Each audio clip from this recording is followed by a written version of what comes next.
somewhere between one heartbeat and the next, you notice how quiet things become when you stop trying so hard to be spiritual. That's usually when the signal sneaks through. The signal we call source, the one that's been whispering every time you said, "I just knew." You could imagine your thoughts as dials on a mixing board.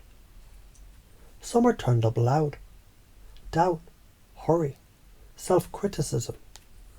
Others, intuition, joy, curiosity, are there too, just waiting for you to slide the volume higher. Every time you breathe a little slower, you're adjusting levels toward clarity. You don't force the music, you balance it. In the story, a traveller sets out to find a divine voice. She walks deserts, climbs temples, sits in caves.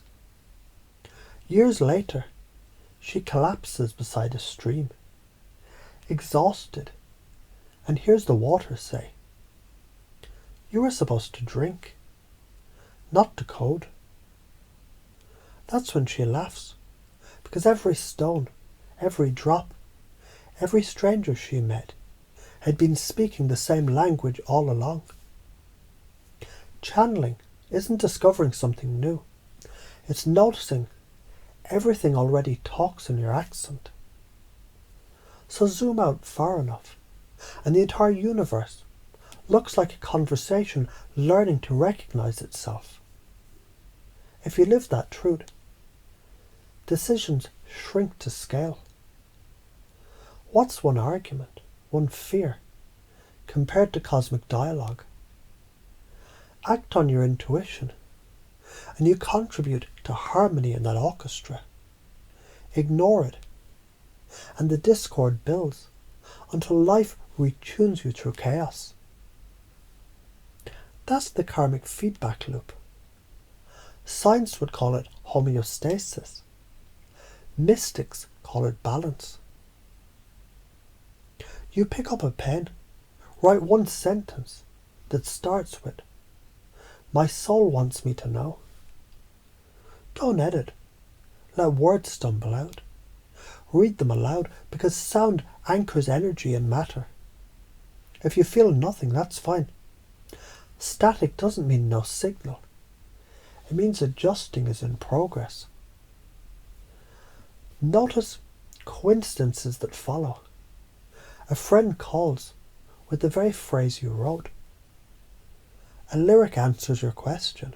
That's data. You're testing the connection, building trust like any new muscle. Neuroimaging shows the brain's default mode network quieting when people meditate or daydream.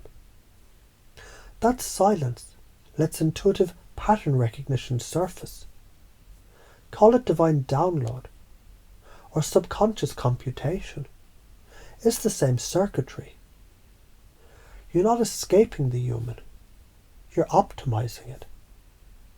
But I might look crazy. Innovation always looks insane before it's obvious. But I can't hear anything. Silence is the sound before understanding. But what if I make it up? All creation begins as imagination. Pretending is the training ground of prophets. Picture two futures in one. You keep doubting the signal. Life stays practical but narrow, safe, predictable, a flat line of almosts. In the other, you follow it. Projects appear, people align, timing clicks. You speak ideas that surprise even you. Momentum builds because you stop wrestling the river and started steering with current. That's not magic. That's physics plus permission. There's a pilot flying through heavy clouds. Instruments flash. Visibility drops. The old reflexes panic. The new skill is remembering that turbulence is proof of motion. Channeling is the same.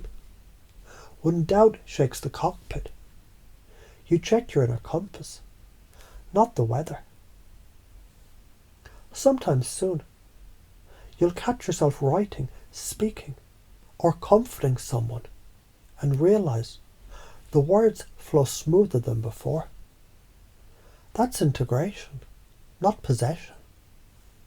It's the self and source sharing bandwidth. And when you notice it, smile, because that moment confirms you were never disconnected. So maybe tonight, when you sit quietly, the air will feel thicker with possibility. Maybe you'll remember you don't become a channel. You remember being one. You're the receiver and the transmission, the question and the reply.